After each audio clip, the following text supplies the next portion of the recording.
They thought no aid was coming. Then human warship came howling from the void. Part 1. The Galactic Council Chamber was the heart of power in the known universe. It floated in the cold light of the star Vera Prime, its structure made of silver metal and translucent crystal. Thousands of alien voices filled the air like a storm of sound. The hall was round, massive, and bright with the color of 100 species gathered to judge one small world, Earth. At the center stood one man, Ambassador Elias Grant. He was calm. His uniform dark blue, his face unreadable. His eyes scanned the rows of alien faces, from the tall, glowing Threxians to the insect-like Mira delegates who clicked their jaws in disgust. The council chancellor, a towering figure of light named Aruthan, rose above them all on a high dais. His voice, deep and cold, filled the hall. "Humanity of Earth," Aruthan declared.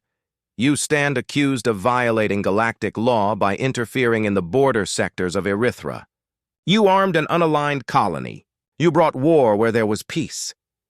Elias stood silent for a moment, then stepped forward. "With respect, Chancellor, there was no peace," he said slowly. "The Erythran colony was under attack by the Tornak marauders. You all knew it." A low wave of murmurs rippled through the chamber. The Tornak were known for their cruelty, but no one ever challenged them. They were rich in weapons and trade routes. The council had always looked away. Aruthan's light flickered, his tone sharp. "The Tornak are members of this council. Earth is not. You had no right to interfere." Elias took a slow breath. "We didn't interfere. We protected. That is what humans do."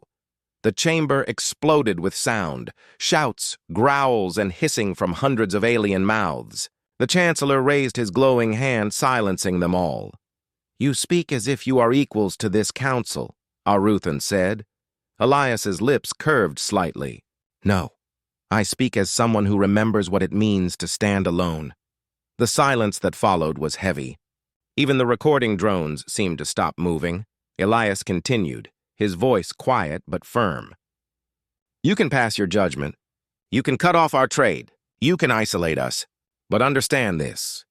If you turn your back on the helpless, humanity will not. If you leave them to die, we will not. We do not wait for permission to do what is right." Gasps filled the chamber. The words echoed against the glass walls like thunder. Several delegates shouted that it was a threat. Others demanded his arrest. Aruthan's voice grew cold again. "Earth will be sanctioned," he said. "No supplies, no trade. Your ambassadors will be expelled from all council space. Any aid to Erythra will be considered an act of rebellion." Elias didn't flinch. "Understood," he said. "But I will say one last thing before I leave this hall." He looked around slowly, meeting every alien's gaze. "You think humans are reckless. You think we act without reason. But the truth is simple. We act because no one else will." He turned, his footsteps echoing on the floor. The guards followed, their armor clicking softly as they led him away. But as he left the chamber, he tapped his wrist communicator once, sending a single encrypted message toward Earth. The message contained only 5 words. "They think no help is coming." Outside the great spire, the void of space stretched endlessly. The Galactic Council station glowed like a jewel in the darkness. But far beyond that light, past the stars and dust, something else stirred. Back on Earth, in the quiet control room of the United Nations Space Command, a signal flashed across the hollow display. The officer on duty leaned forward, reading the simple text. His face went pale. "Sir," he said softly, "we just got the signal from Ambassador Grant." Across the room, Admiral Seelan stood from his desk. "How long ago?" 7 minutes, the officer replied. "Message authenticated. It's the recall phrase." The Admiral's face hardened. "Get me Captain Core." Moments later, across the solar system, a massive ship stirred in its dock orbiting Neptune. The UN's Vigilant Dawn was a deep space battleship, one of the few remaining from the Great Expansion Wars.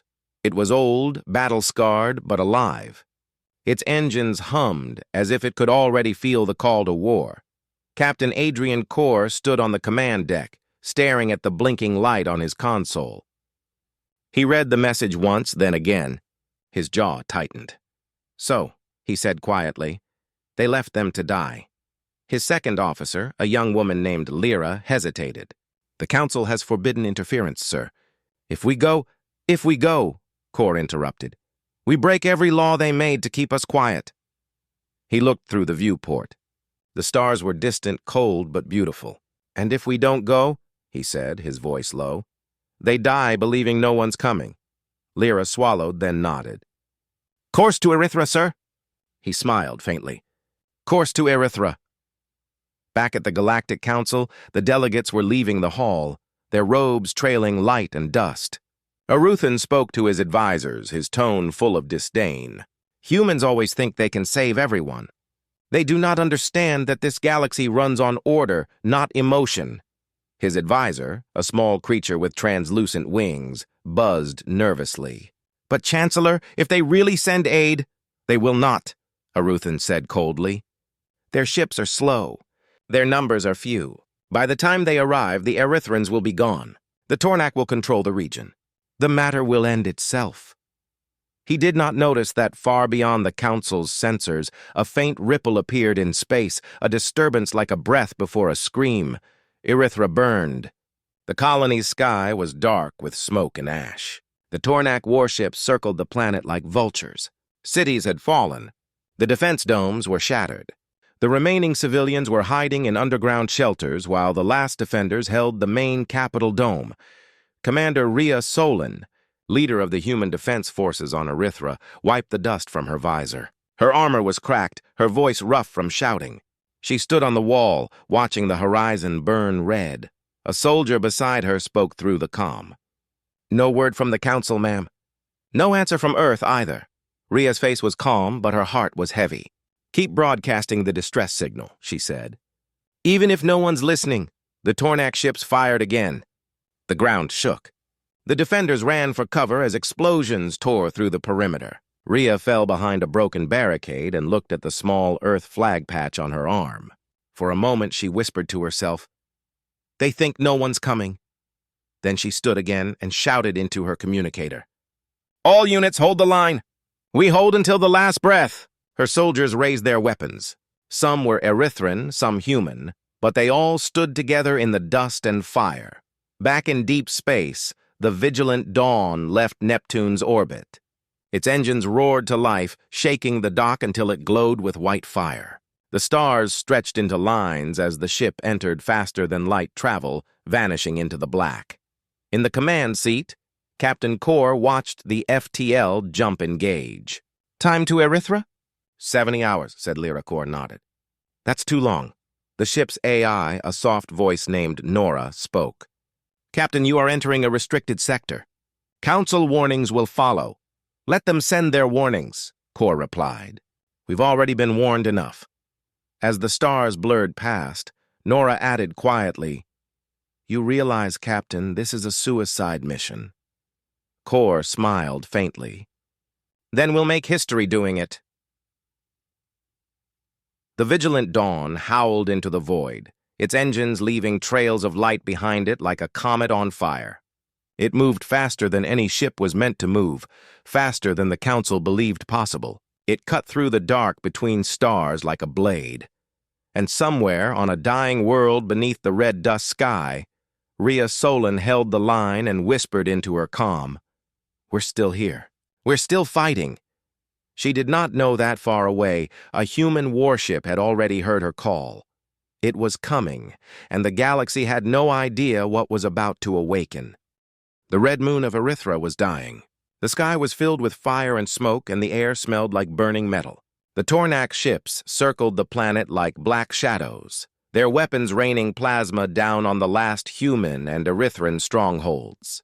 The cities had fallen one by one. Only the capital dome still stood, cracked and glowing with heat. Commander Rhea Solon stood inside the control tower, watching the burning horizon through a shattered window. Her armor was dented and blackened with ash. The lights flickered above her head as power failed again. She could hear the faint hum of the shields trying to stay alive. "They were failing, just like everything else. How many are left?" she asked without looking back. Lieutenant Arden checked his pad. His voice was hoarse. Less than 300, ma'am. Half are wounded. We've lost communication with Sector 12. Tornak troops breached the tunnels there an hour ago. Rhea closed her eyes for a second. She had no tears left. Only the heavy weight of duty kept her standing. Tell the civilians to stay in the shelters, she said. If the Tornak come through, they'll kill everyone. Arden hesitated. Ma'am, there's no way out. We've sent distress calls for weeks. The council isn't coming. I know, Rhea said quietly, but we still fight. Outside, the Tornak bombardment grew louder. The ground trembled with every strike. Dust fell from the ceiling. Rhea walked to the edge of the broken window and looked at the night sky. The stars were faint through the smoke, but one small blue dot caught her eye. She knew it wasn't really blue. It was the light from Earth reflected in her visor display. Maybe they'll hear us, she whispered. The comm officer shouted from below. Commander! The Tornak fleet is massing above the capital. They're preparing a ground landing. Rhea grabbed her rifle and moved toward the lift. Then we'll meet them where they land. She rode the lift down into the command trench. Soldiers were running, shouting, reloading weapons. Erythran warriors stood beside humans, their 4 arms holding rifles with glowing barrels. The mix of their languages and battle cries filled the tunnels. Everyone was tired. Everyone knew what was coming. Rhea walked down the line, her voice steady. They think this is the end. Let's make sure they pay for every step. The soldiers straightened. Fear replaced by determination. Outside, through the thick smoke, the Tornak landing ships appeared, black, sharp-edged, and massive. Their engines tore the air as they descended. When they landed, the ground split. Troops poured out, armored in silver and red, their faces hidden behind masks. The first wave hit the defenses like a storm.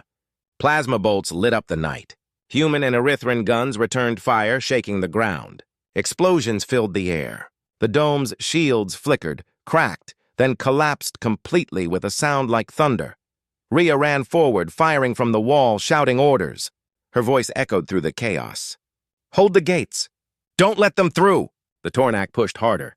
Their commander, a huge figure with black armor and a blade arm, roared in his own language. He broadcast his voice across the field. Surrender, humans! The council has abandoned you. Your world is forgotten.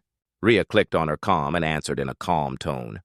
Maybe, but we don't forget each other, the Tornak commander laughed. Then die together. Rhea gave a sharp order. All batteries fire on my mark. The last of the defense turrets came online, firing everything they had. Plasma, missiles, and railgun slugs streaked across the sky. The Tornak line broke for a moment. A few of their ships exploded, raining debris down on their own troops. The defenders cheered weakly, but the victory was small. The Tornak still had more coming. The ground shook again. The Tornak flagship entered low orbit, preparing to finish the job. Its massive cannon began to charge. Blue light gathered at its core. Arden shouted over the noise. Commander, if they fire that, the dome will melt. We won't survive! Rhea didn't look away from the sky. Then we shoot until the end. She raised her rifle again, firing into the dark. Around her, soldiers fought and fell. Some screamed, some prayed, some laughed in defiance. The smell of smoke and ozone filled the air. Hours passed like seconds. The Tornak closed in. Rhea's rifle clicked empty. She dropped it and grabbed another. Her armor was cracked, blood seeping from a wound in her shoulder. Arden fell beside her, hit by shrapnel. Ma'am, he whispered. This is it. Rhea knelt beside him, gripping his hand. No, we're not finished. Her comm crackled. Static filled her ears. She almost ignored it, but then a faint voice came through. Anyone, copy. Rhea froze. This is Commander Solon, Erythra Base. Who is this? Static again. Then the voice grew clearer. Hold your ground. Help has arrived. Rhea stood, staring at the sky. Say again. Identify yourself. A deep hum rolled through the air, faint but rising. The soldiers stopped firing for a moment, confused. Even the Tornak paused as the sound grew louder, a long howl cutting through the chaos. Then the clouds above the battlefield split open. A single light appeared, bright and sharp, burning through the smoke. It grew larger, faster, until it broke through the clouds like a falling star. The Tornak flagship adjusted its cannon to aim at it, but it was too late. The new arrival roared through the upper atmosphere, glowing like fire. It was a ship, massive, dark, covered in armor. Its hull bore one mark, UN's Vigilant Dawn. Rhea couldn't breathe. "No," she whispered. "It can't be." The comm came alive again, clearer now, strong and calm. "This is the human warship Vigilant Dawn to Erythra surface. We read your distress call. Hold your ground. Help has arrived!" The defenders screamed in disbelief and joy. Even the wounded raised their hands.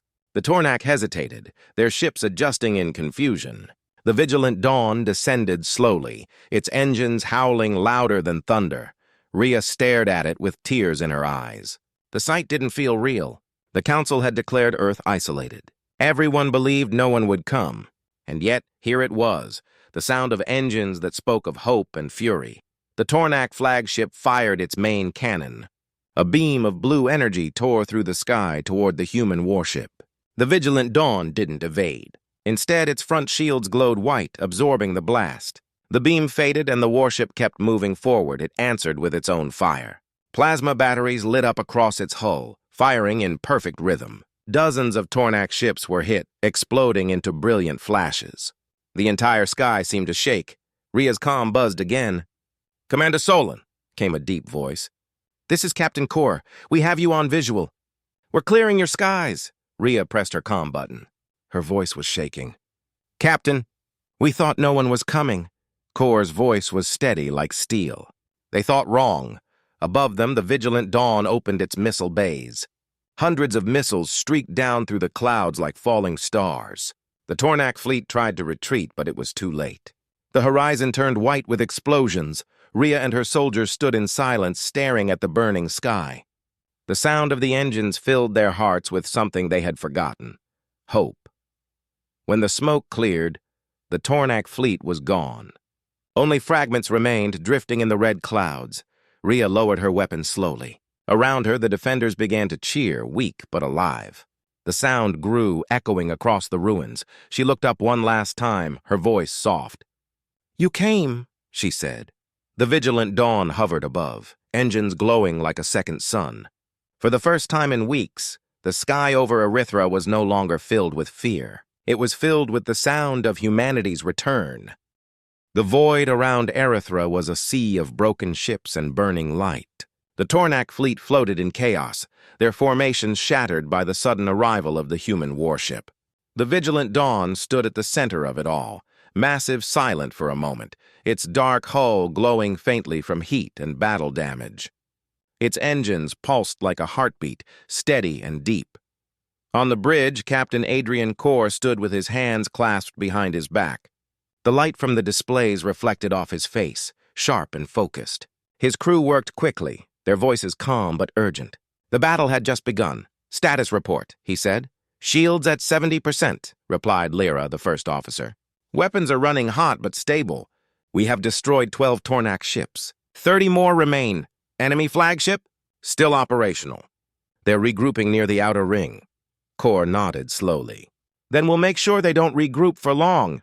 The ship's AI, Nora, spoke in her quiet voice. "Captain, enemy reinforcements detected entering the system. Estimated arrival in 6 minutes. Probability of survival if surrounded, less than 1%. Kor's eyes didn't move from the screen. "Then we'd better make it a very loud 1%. He looked at his crew. "Prepare for close combat. Bring us into knife range." The crew hesitated for a second, but no one questioned him. They had followed him through worse before. The Vigilant Dawn turned slowly, its engines roaring. The massive ship moved forward, cutting through the debris field like a predator through water. Broken Tornak vessels drifted past, glowing red in the heat of their destruction. The Tornak flagship, a giant spear-shaped vessel named Gorath's Fang, began to fire again. Bright blue plasma bolts flew through space, lighting the darkness. The first few struck the Dawn's shields, making them flare white for a moment. The sound of the impacts echoed through the ship's hull like distant thunder. "Return fire," Kor said calmly. The Vigilant Dawn answered with a storm. Its main cannons opened up, firing kinetic slugs the size of small cars. Each one traveled faster than sound, punching through Tornak ships like paper. The hulls split apart, venting fire and bodies into the void.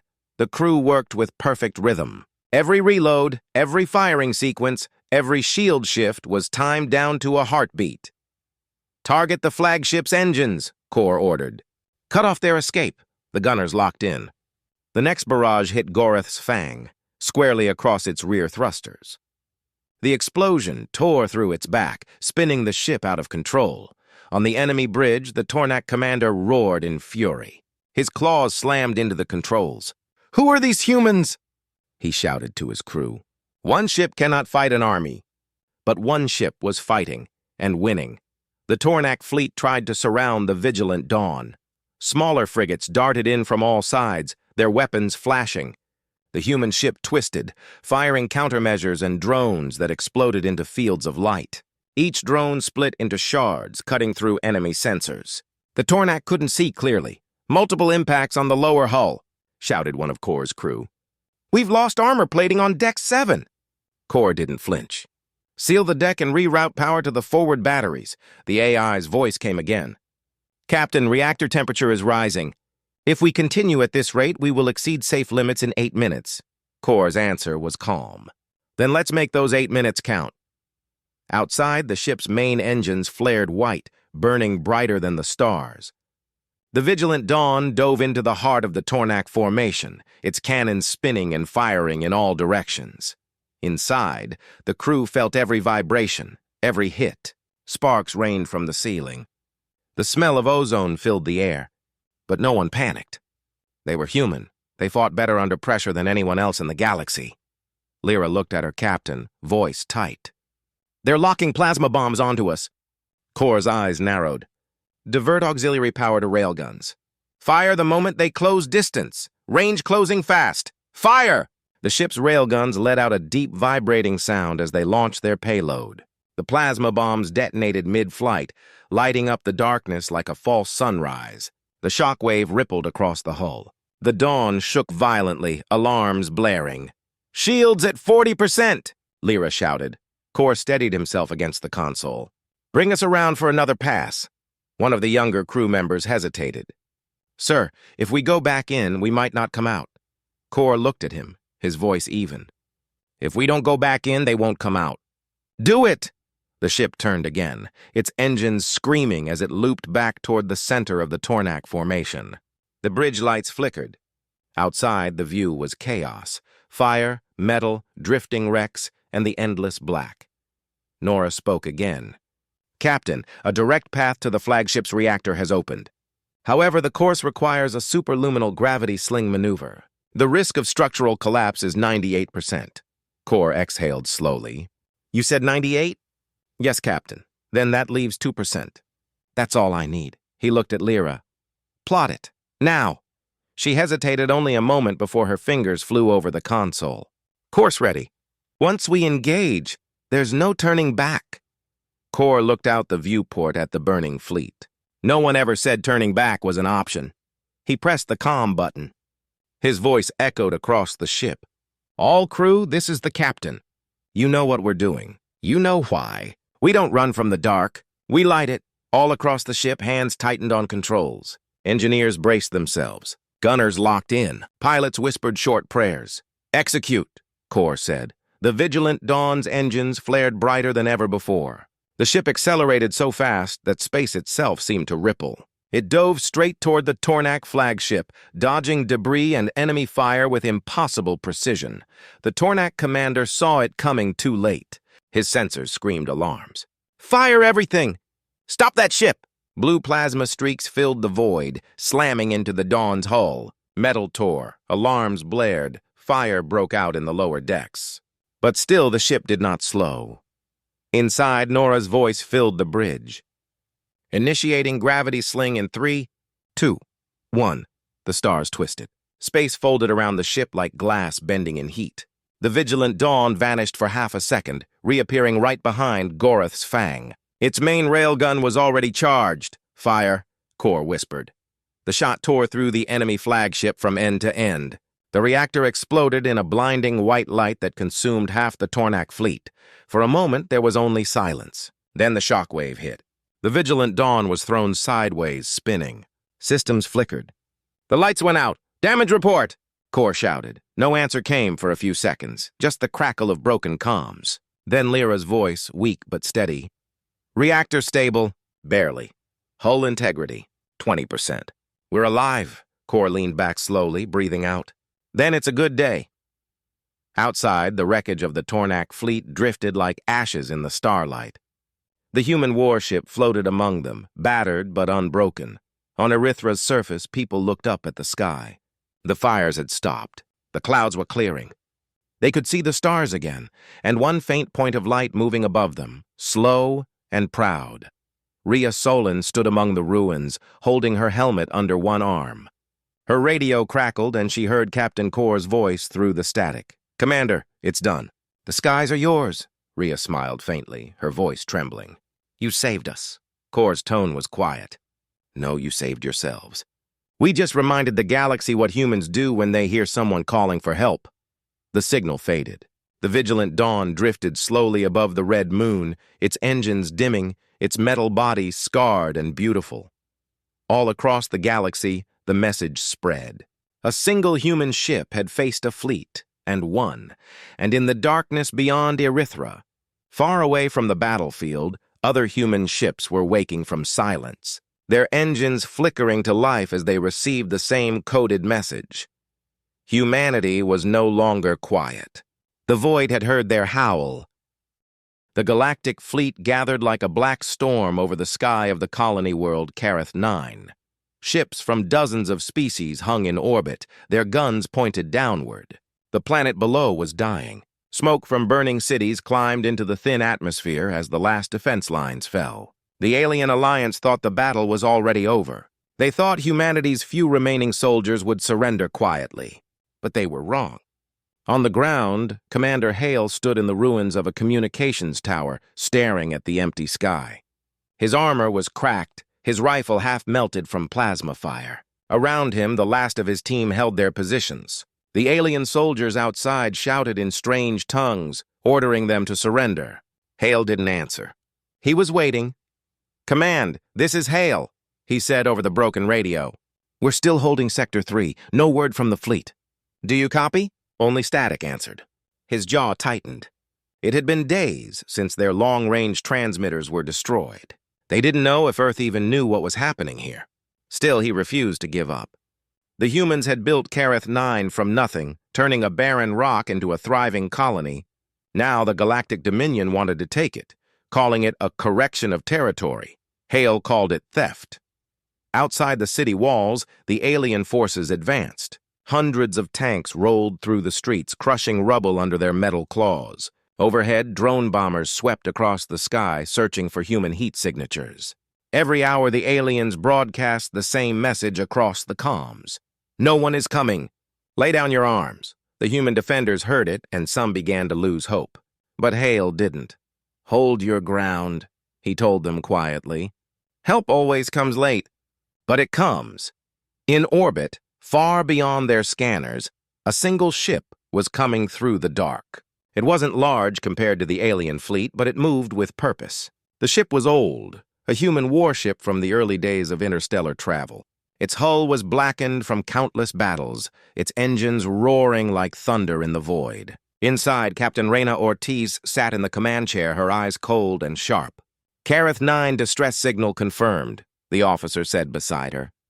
Enemy fleet present, over 200 vessels. We're outnumbered, Rena nodded slowly. Good. Then they won't expect what comes next. She gave the order to prepare the ship's jump. Her crew moved with silent precision. The Vigilant Dawn was not a fleet, it was a symbol.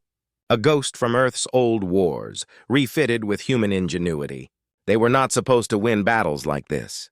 But Rena knew what was at stake. The Dominion wanted to show the galaxy that humans could be erased. Instead, she intended to remind them what humans could do when cornered. Back on Kareth 9, night had fallen. The alien armies pushed into the heart of the last human city. The streets were filled with the smell of ash and fire. Hale's soldiers fell back to the old power station, the last defensible structure left. They're surrounding us, one shouted. We can't hold much longer. Hale pressed a hand against the cracked wall. We hold until the sky burns, he said quietly. He looked up, whispering into the dark. Come on, someone out there has to hear us. And then the sky did burn. It began with a tremor in the clouds, a strange pulse of light that rippled through the night.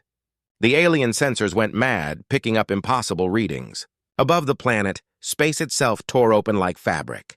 Out of the void came the vigilant dawn, engines howling as it dropped from hyperspace at impossible velocity.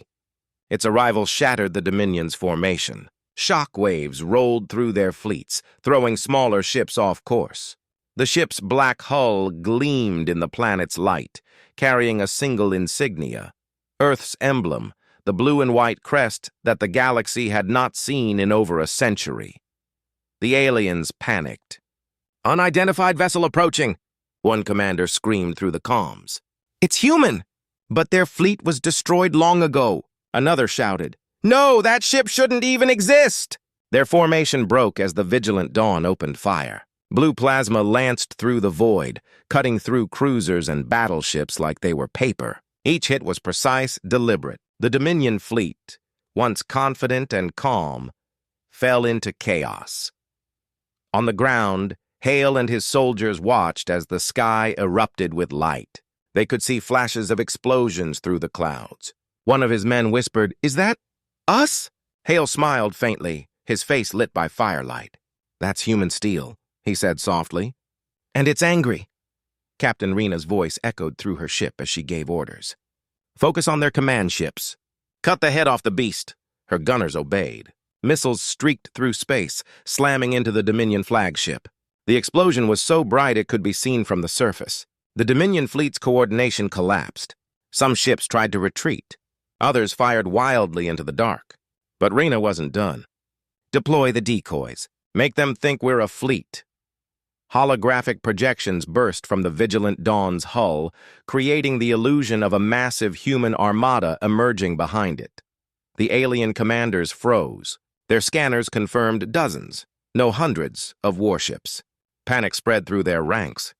"It's an ambush!" someone screamed. "They brought the Earth fleet!" What they didn't know was that Earth had sent only one ship. But the illusion worked perfectly. Within minutes, the Dominion fleet began to retreat. Rena leaned back in her chair, her eyes fixed on the burning ships. "Let them run," she said. "We've made our point." Down below, Hale's team pushed back against the retreating ground forces. The aliens, once confident, were now in full withdrawal. Their support from orbit had vanished. Hale and his people charged through the rubble, reclaiming streets they thought they'd never see again. When the smoke finally cleared, the human soldiers stood beneath the dawn light of Kareth 9, looking up at the sky where the vigilant dawn still hovered. Rena opened a channel to the surface. Hale's voice came through, rough but steady. "Whoever you are up there," he said, "you just saved a planet." Rena smiled faintly. "You're welcome," she replied. "But don't thank me yet. This isn't over." Above them, wreckage from the battle drifted through space. The Dominion had lost half its fleet, but they were not gone. Across the galaxy, their other strongholds would hear what happened here. They would know that humanity was not broken. Rena turned to her crew. "Send a message to Earth Command," she said. "Tell them Kareth 9 still stands. And tell them the galaxy just remembered why they fear us." As the transmission went out, the stars around the ship seemed to grow darker, as if the universe itself was holding its breath. The humans had returned from the void, not as refugees, but as a warning. And far away, in the cold halls of the Galactic Council, whispers began to spread. Whispers that Earth had unleashed something they could not control. The galaxy would soon learn that when humanity answered a cry for help, it did not come quietly. It came howling from the void. The Galactic Council chamber was filled with unease. The room, usually calm and full of self-importance, now buzzed with quiet fear. Representatives from dozens of species sat in their tall silver seats, whispering in low tones. At the center of the chamber, the holo projection showed the destroyed Dominion fleet near Kareth 9. Over 100 ships had been lost. A single human warship had done it. None of the alien delegates wanted to believe it, but the data was real. The images didn't lie. The name of that ship, Vigilant Dawn, was already spreading through every corner of the galaxy. Counselor Tivar from the Threx Confederacy slammed a clawed hand against the table. "Impossible!" he shouted. "One human vessel cannot destroy a fleet of 200. The voice of the Drenari representative, calm but cold, replied, "Impossible or not, it happened. Kareth 9 is free. The Dominion forces are gone. The humans have returned." Silence followed. Everyone in the chamber turned toward the center dais as a figure entered. The chamber guard stiffened. It was a human. Ambassador Elias Grant of Earth walked to the middle of the room, wearing the dark uniform of the United Terran Coalition. His face was calm, his steps slow. The aliens murmured among themselves. Humans rarely appeared in the council chambers anymore. Most thought Earth had become weak, focused only on rebuilding. But now, seeing Grant standing before them, their unease grew. Grant stopped beneath the council's light. "You called this meeting," he said softly. "Let's speak plainly," Councilor Vrex of the Dominion hissed from his seat. "Your people attacked our fleet." "That is an act of war." Grant turned his head slightly, his voice steady. "Your fleet invaded a human colony, bombarded cities, and executed civilians. You call that peace?" Vrex's mandibles clicked. Kareth 9 was disputed territory. Grant's eyes darkened. "It was home." A wave of murmurs passed through the chamber. The Threx counselor leaned forward. "And what of this warship, Vigilant Dawn?" "We were told the Terran fleets were disbanded after the treaties." Grant nodded slowly. "They were. But some ships never stopped watching the stars. When your armies attacked," one of them answered. "Then it broke galactic law," another alien barked. Grant's voice sharpened. "Galactic law broke itself when it let the Dominion slaughter civilians. When it looked away because humans are still considered an uncontrolled species. You speak of law, but you allowed murder." The chamber fell silent again. No one spoke. The human ambassador looked around slowly, meeting the eyes of each representative. "We asked for peace. You gave us silence. We asked for protection. You gave us bureaucracy. So we protected ourselves." Outside the chamber, across the stars, the news of Kareth 9 had spread faster than light. Small colonies that had once avoided humans now sent secret messages asking for contact. Old allies from forgotten wars began to stir. The galaxy that had once ignored Earth was suddenly very interested in it again. Some wanted alliances. Others wanted to destroy them before they grew strong once more. On Kareth 9, the rebuilding had begun. Commander Hale stood beside the broken tower where he had made his last transmission. Around him, soldiers and civilians worked together, repairing what they could. The sky was clear again, but the ground still smelled of smoke. Hale's communicator beeped softly. "Incoming message," said the AI voice. "Source, Vigilant Dawn." He pressed the link, and Rena's voice came through the static. "Commander Hale," she said, "we're preparing to leave orbit." "You held your ground well." "Thanks to you," he replied. "If you hadn't come—" "I would have," Rena interrupted gently. "That's what we do. When humans call for help, we answer. Always." Hale was silent for a moment. "They'll come again," he said. "The Dominion won't forgive this." Rena's tone hardened. "Let them come. The galaxy needs to learn that humanity doesn't run anymore." Far above them, the Vigilant Dawn floated in the dark, engines glowing like blue fire. Rena stood on the bridge, watching the planet spin below. Her crew worked quietly, repairing battle damage and scanning for signs of pursuit. She could feel it, the calm before the storm. The Dominion would regroup, and next time they would bring more than one fleet. But Rena wasn't afraid. Humanity had been underestimated for centuries. That mistake would not happen again. On Earth, deep within the old military complex beneath the Andes Mountains, Earth Command held an emergency meeting. Holographic maps showed the spread of Dominion forces and the rising unrest across the outer colonies. General Porter, an old veteran with a scar running across his face, stared at the projection. "They'll come for us," he said. "And when they do, we won't have time to build another Vigilant Dawn." The defense director nodded. "Then we need to wake the others." "Are you sure?" Porter asked. She met his eyes. "The galaxy just remembered that humans are dangerous. Let's make sure they never forget it." Orders went out across Earth's hidden defense networks. In old shipyards buried beneath the oceans, lights flickered on for the first time in 100 years. Massive warships, silent for generations, powered up. One by one, the guardians of humanity's past began to awaken. Back at the council chamber, the alien representatives argued through the night. Some demanded that Earth be sanctioned again. Others whispered that maybe, just maybe, an alliance with humans would be safer than another war. Ambassador Grant watched them, silent and calm. When they finally called on him to speak again, he rose. "Humans are not seeking war," he said. "But we will not be hunted again. We will not kneel. If you come for us, remember what happened at Kareth 9. Remember that one ship stood against hundreds. Now imagine what happens when all of Earth stands together." He turned and left the chamber. The silence that followed was heavier than any threat. In the weeks that followed, sightings of human ships were reported near several sectors. Each time the story was the same. A colony under attack, a desperate plea for help, and then a shadow falling from the void. A human ship appearing where none should exist. Every attack that targeted humanity was met with swift, merciless precision.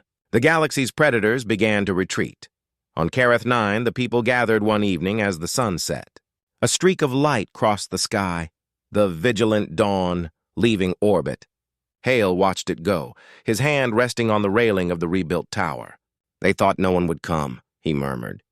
"But we did." His second-in-command, a young woman named Lyra, smiled faintly. "Do you think they'll come back?" Hale looked up at the stars. "They never really leave. They just wait in the dark." The vigilant dawn vanished into hyperspace, leaving a single message broadcast across the galactic network. A voice, calm and human, speaking in every major language. "To those who prey on the weak, know this. The age of silence is over. If you strike, if you burn, if you enslave, then look to the stars. Because when the cry goes out, humanity will come. And when we come howling." The transmission ended, but its echo spread across the galaxy. Every world heard it. Every ruler felt it. And somewhere in the dark, where the old human fleets once hid, engines began to roar again. The galaxy trembled, not from fear of what humanity had done, but from the knowledge of what was still coming.